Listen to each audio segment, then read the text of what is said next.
Hello दोस्तों। तो आज हम लोग देखने वाले हैं second year foundation course Hindi भाषा और संस्कृत का क्वेश्चन पेपर।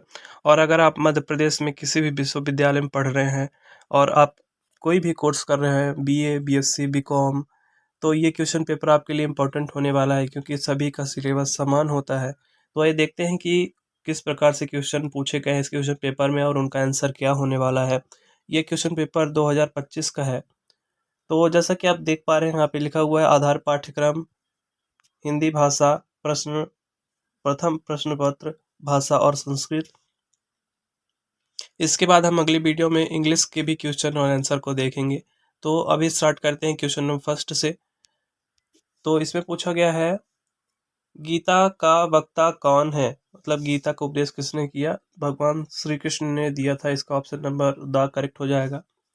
क्वेश्चन नंबर 2 है गीता में भगवान श्री कृष्ण ने कितने श्लोक बोले। तो 574 बोले थे और गीता में कुल 700 श्लोक हैं। अगला है क्वेश्चन नंबर 3। तीसरा प्रश्न महाभारत का युद्ध कुल कितने दिन चला था। तो इसका करेक्ट आंसर हो जाएगा ऑप्शन नंबर द 18 दिन।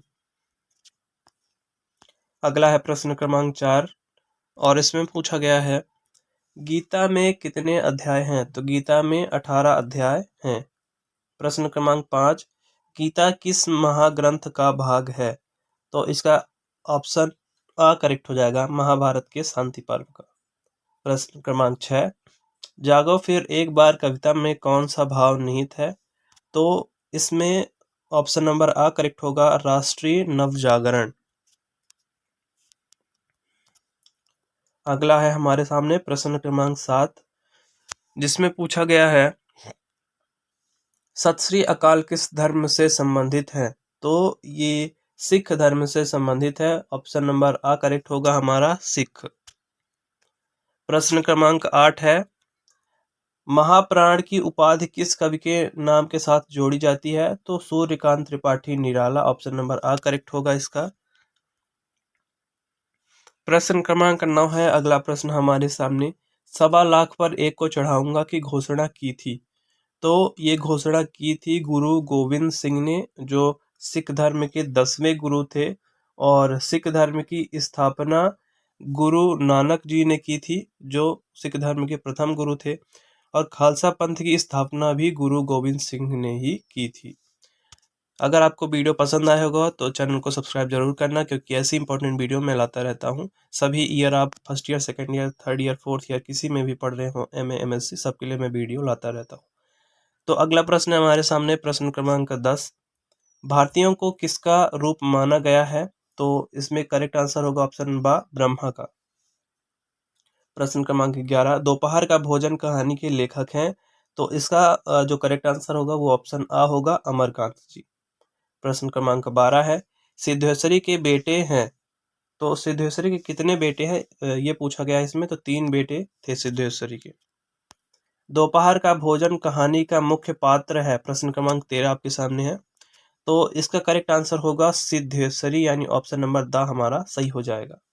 प्रश्न क्रमांक 14 है अमरकांत जी का जन्म कब हुआ था। तो इसका करेक्ट आंसर होगा ऑप्शन नंबर आ, 1925 में।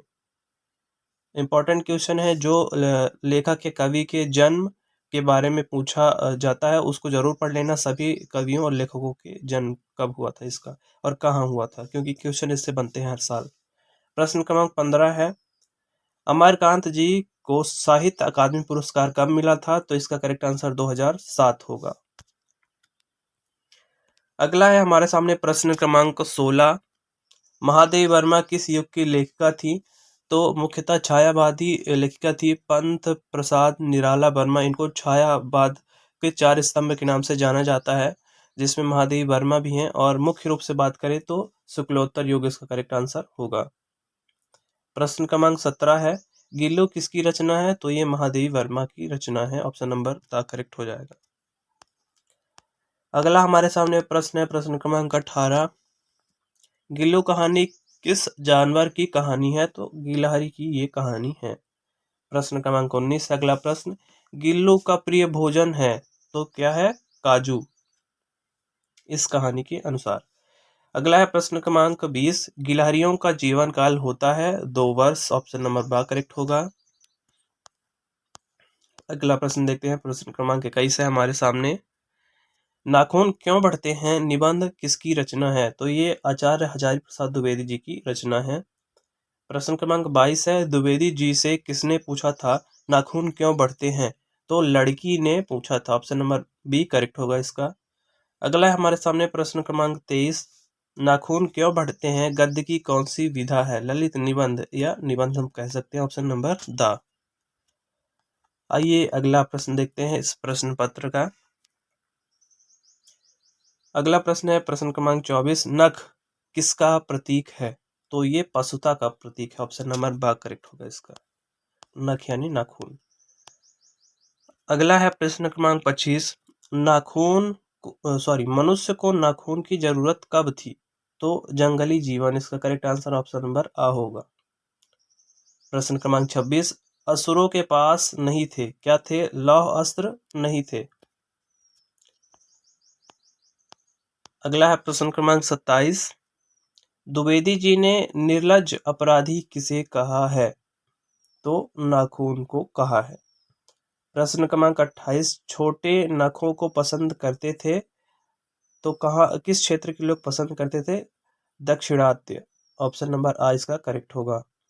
प्रश्न क्रमांक 29, सहजात वृत्तियां किसे कहते हैं? तो अनजान स्मृतियों को। ऑप्शन नंबर बा करेक्ट हो जाएगा इसका। अगला प्रश्न है हमारे सामने प्रश्न क्रमांक 30, कंघी बनाने का श्रेय किस जनजाति को जाता है? मैं इस चैप्टर का अलग से एक वीडियो लेके आऊंगा, क्योंकि इससे थोड़े कठिन प्रश्न पूछे जाते हैं। तो इसका जो करेक्ट आंसर होगा वो होगा बंजारा जनजाति। अगला प्रश्न है प्रश्न क्रमांक 31, सुरैती किसे कहते हैं? तो सुरैती एक भित्ति चित्र होता है, यानी दीवार पे चित्र बनाने की कला होती है एक।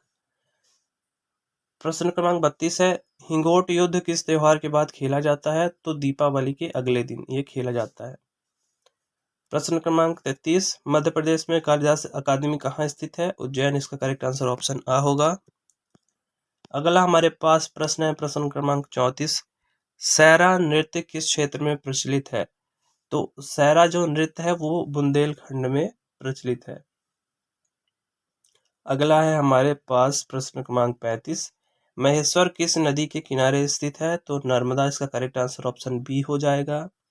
अगला है प्रश्न क्रमांक 36, कौन से अंचल में पहेली को जनउला कहा जाता है? तो पहेली को जनउला बघेली। अगर हम बुक की माने तो बुक में यहाँ पे बघेली आंसर दिया गया है, और नेट में सर्च करने पर निमाड़ क्षेत्र आता है। तो ये थोड़ा डाउटफुल क्वेश्चन है, आप देख लीजिएगा अपने हिसाब से। अगला है प्रश्न क्रमांक 37, मटकी नृत्य का प्रचलन किस क्षेत्र में है? तो मटकी, तो इसका करेक्ट आंसर जो होगा वो हो जाएगा ऑप्शन नंबर द, यानी मालवा क्षेत्र का ये प्रसिद्ध नृत्य है। अगला हमारे सामने है क्वेश्चन नंबर 38, प्रश्न क्रमांक 38, भारत भवन का निर्माण कब किया गया था? तो 13 फरवरी 1982 को भारत भवन का निर्माण किया गया था, और जो इसके वास्तुकार थे उनका नाम था चार्ल्स कोरिया। भारत भवन भोपाल में स्थित है, ये भी याद रखिएगा। अगला क्वेश्चन देखते हैं हमारे सामने। जो अगला प्रश्न है वो है प्रश्न क्रमांक 39, मध्य प्रदेश कला परिषद कहाँ स्थित है? तो मध्य प्रदेश कला परिषद ये भी भोपाल में स्थित है, और इसका निर्माण किया गया था 1952 में। अगला है प्रश्न क्रमांक 40, निम्नलिखित में से कौन सा जिला काष्ठ कृतियों के लिए प्रसिद्ध है? तो इसका करेक्ट आंसर ऑप्शन आ होगा सीहोर, खासकर सीहोर का बुधनी क्षेत्र। प्रश्न क्रमांक 41 है, ऊंट के मुंह में जीरा का अर्थ है, इस मुहावरे का अर्थ होता है बहुत थोड़ा।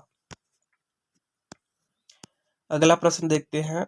अगला है प्रश्न क्रमांक 42, मुहावरों के प्रयोग से भाषा में आ जाती है सजीवता, सुंदरता, रोचकता, ये सभी इसका correct answer option number the हो जाएगा। प्रश्न क्रमांक 43 है, मुहावरों के प्रकार में शामिल है प्रकृति मूलक, अंकवर्ती, प्रेरणा मूलक, ये सभी इसका करेक्ट आंसर ऑप्शन द हो जाएगा। प्रश्न क्रमांक 44 है, उल्लू सीधा करना यानी अपना काम निकालना। तो प्रश्न क्रमांक 44 का ऑप्शन ब सही हो जाएगा। अगर आपको कोई डाउट होता है किसी भी प्रश्न में तो आप कमेंट बॉक्स में पूछ सकते हैं, मैं उसका आंसर देने का कोशिश करूंगा। और अगर इससे रिलेटेड और भी किसी क्वेश्चन पेपर को आप देखना चाहते हैं तो उसके लिए भी आप कमेंट कर सकते हैं।